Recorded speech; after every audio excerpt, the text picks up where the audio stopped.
I'm very, very happy to be here, truly.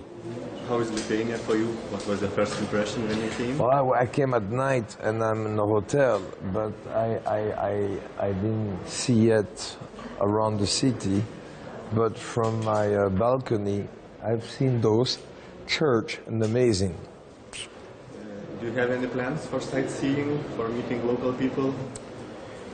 Yes, maybe I want to see some. I'm going to see some a karate school or a martial arts school. I'm going to see some people. My main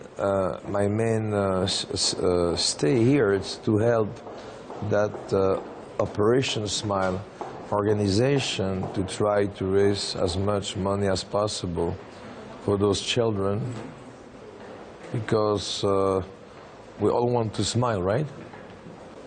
And we also told that you don't want to see any alcohol during your visit to Lithuania and also during the after party tonight. No, because alcohol is no good for me, because when I start to drink, I drink, you know? Really? Yeah. When I start to work, I work. When I start to train, I train. I am compulsive. I cannot just do stuff halfway. And I think it's cool. I mean, some people are neutral. They can be just in the middle. It's very hard for me to be in the middle, because I said to myself, okay, if I drink one glass of wine, then I want a second one, third one, because I believe I did something bad. Because you know, alcohol can be very dangerous for me. Okay, and your topic for today's speech is my fight to the top. Yes? Fighting? Fight. My way, my fight to the top. My Fight. My fight to the top? Yeah.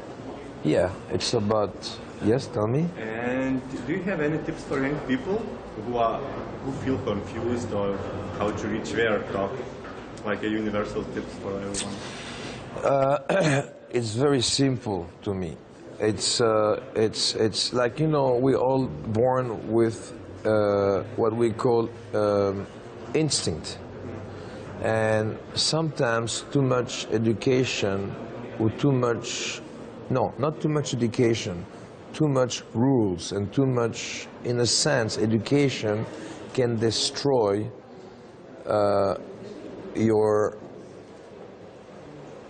what you want to do in life. Because if you follow the books, you are compressed to follow what people are teaching you, which is good for hygiene and all that stuff. But if you want to succeed in life, you have to find first what you want to do. So you have to ask a question to yourself. What do I want to do? But you're going to hear nothing, because instinct, it's like the size of a seed. And more you ask questions to yourself, more that seed will start to grow to the size of a raisin, and then to a peach, and then to your full body. To the point one day you will understand what you want to do. You will hear something. You've got to ask yourself, I'm here for what? I'm here to eat, I know this. I'm here to be in love, I know this. But it's all about creation. What's the most important thing in life? It's to create. What I would like to create. Even if you want to be the best driver in the world, taxi driver, the best waiter, a movie star, whatever, a writer, you've got to first ask the question to yourself. And to me, it worked like this, for people to understand. It's like you're fishing to the future. So every time you ask a question to yourself, you're sending in the sky, and it's very foggy, you're sending to try to catch a fish. And that's the question. What I want to do. What I want to do. And finally you'll get the answer of really what you're made for. Because everybody are made for a specific. But the specific will not be told to you by somebody else. It has to be told to you by yourself. You have to find out. So you're going to send that fishing line, and it will never respond. And one day it will hook. It will hook of what you want to do. Then when you know what you want to do, you're going to behave of what you want to do. So when I came to America, I knew already I wanted to be, at that time, a movie star, but my main concern was always the ecology. But because I met so many, okay, let's retract here. So when you know what you want to do, you become that what you want to do. So when you go, and I did go to the US, I go, hey, my name is Jean-Claude Van Damme, and I'm a movie star. Even though I was nobody, I said to people, I'm going to be a movie star, and they can feel the energy. And this is how it worked for me, and that's how it worked for everybody. And everything is possible in life, to the point even to kill a deceased, if you believe you can do so. I truly believe in that, truly. Before starting your career in Hollywood, you were a limo driver, yeah, a delivery guy. Yeah. What do you remember from these times? Was it hard times, fun times? It was the greatest time of my life. Why? Because it was the suffering of knowing what you're going to be, and you regret those times of you know, of waiting, of being happy, being sad, searching, and this and that. It's a path. Knowing that I'm going to make it, instead of being sad about the path, I enjoy the path into sadness. You understand what I'm saying? I enjoy this process of reaching, like they're saying, the star. And if it came too easy, how can you appreciate your success? And also, it was destiny to take 5 years to become what I want to become. It took me 5 years. Landing in America, it took me 5 years to become what I am. But I was thinking about this dream since I was 11, 12 years old. So that's the feeling of being an international movie superstar. Excuse me? That's the feeling of being a superstar. First of all, I'm not a superstar. Michael Jackson is a superstar. You know, I mean, you have superstar and superstar. I'm a guy who just made it, and I came in the right time, you know? In terms of action movie, I came in the right time because Bruce Lee died. Chuck Norris was on his way, not down, but on his way of retirement. And I was the new white boy being there at the right time, at the right place. And also with my conviction, I'm going to make it. So it's about everything. Like I said, you need some luck. Of course, I push every day. I was pushing, and I didn't have much money. So I was doing all types of jobs to survive. To the point sometimes, I've got to admit, I stole some food in the market, you know, to eat.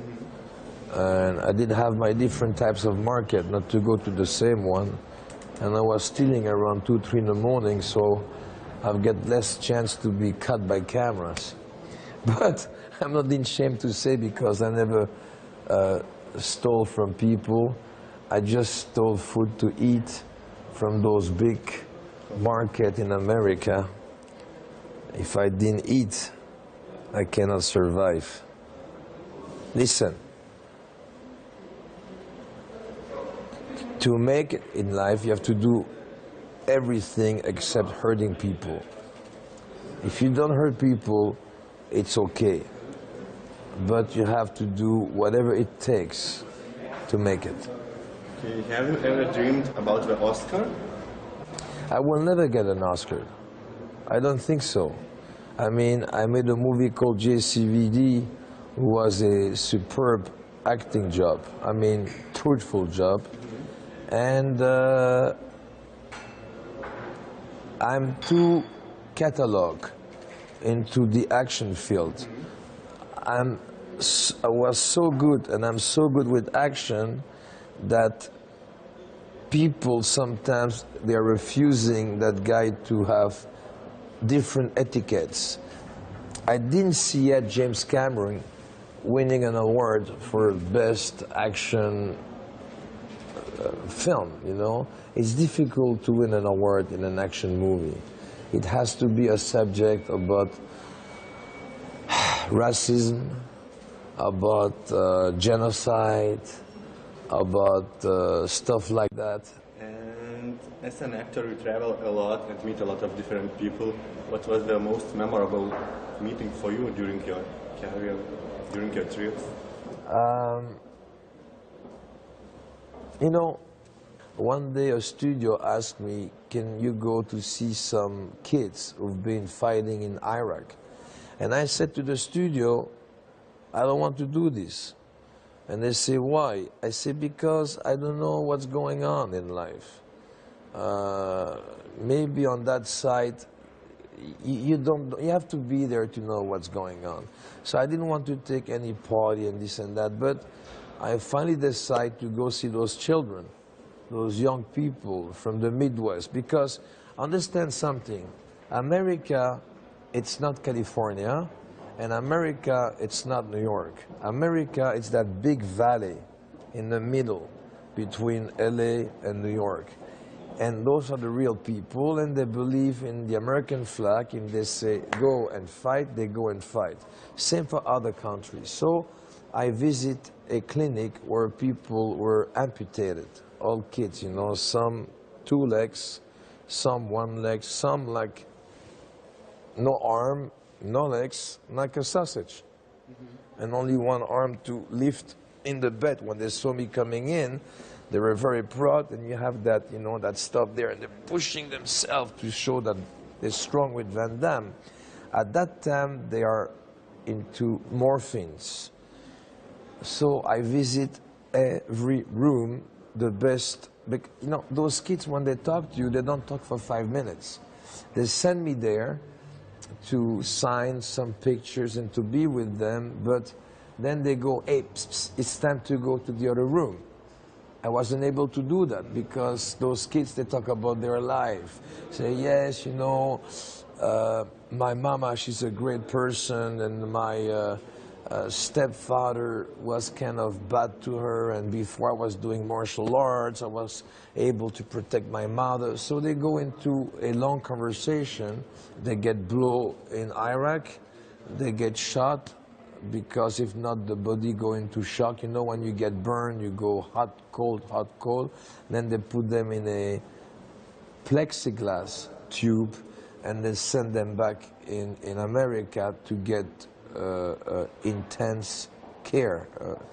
But then after that, they go to rehabilitation, and then after that, they go back on the street, and they get what, $300-400 a month, and they have to live in a wheelchair, where they shit and pee in a plastic bag, and then it's over. Nobody talk about them anymore.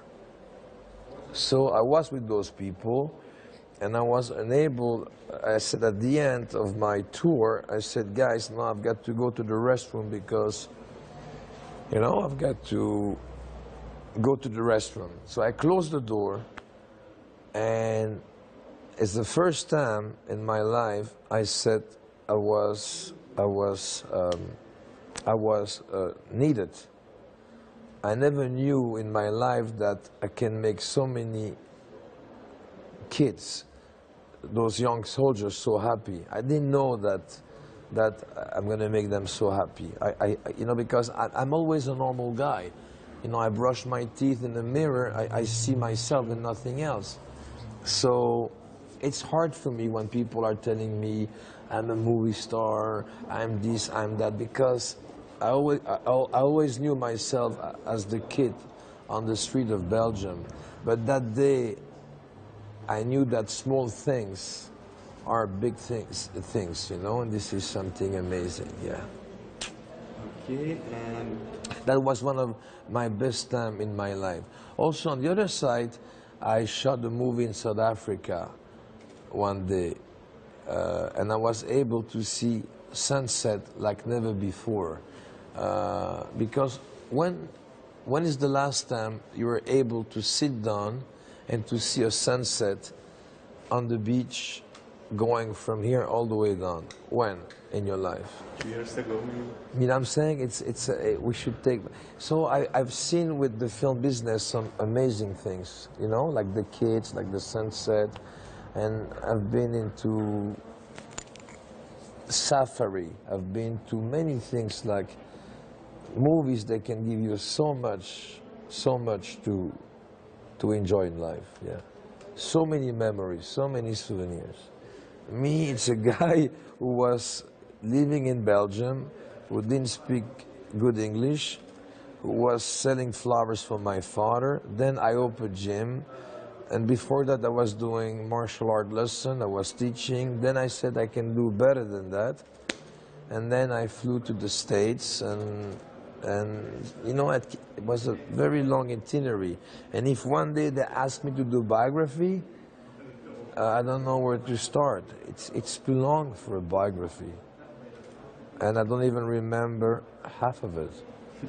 Okay, and the last question about your epic split Yes. between two tracks. And did you expect the reaction before? The reaction? We had so much attention. And No, but it was well done. It was a great concept. It was, by the way, designed by Volvo. I didn't come with the idea. And of course, the split is my signature, the Spagas, right? Yeah. And what's funny, we did the most click since YouTube exists. We did have the highest. We passed 100 million, which is huge, which is amazing, just because this commercial. Again, right time, right place, and I guess we all were lucky, you know? Did we pay enough? Excuse me? Did we pay enough on that? I was well paid, yes. I was well paid. But, you know, it's like my agent is saying, you know, it's a lots of money, but one thing you don't understand, guys. I said, what? Even to me, he explained. He said that it took you 40, 50, 52 movies to be known. And what people have a tendency to forget is like I've been working for 86, 2004, for 35 years in the business just to get that type of name. So they are paying not for the commercial, they are paying for that long path. Or yeah. Thank you. My pleasure.